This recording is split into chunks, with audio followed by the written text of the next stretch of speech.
Madam మీరు చెప్పండి, మహిళలు కూడా పెద్ద ఎత్తున తెలుగుదేశం పార్టీలో అవకాశాలు కల్పిస్తున్నారు.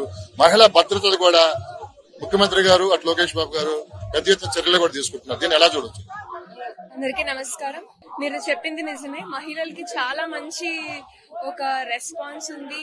మంచి ఒక క్యాడర్ కల్పించాలి, మంచిగా వాళ్ళకు కూడా ఆపర్చునిటీ కల్పించాలని ప్రభుత్వం అన్ని విధాలుగాను వర్క్ చేస్తుంది.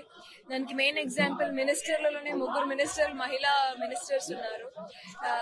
కుల భేదం లేకోకుండా అన్ని రంగాల వారికి మంచిగా ఒక ఆపర్చునిటీ కలిగిస్తున్న ఏకైక పార్టీ అని చెప్పుకోవాలి మనం తెలుగుదేశం పార్టీ.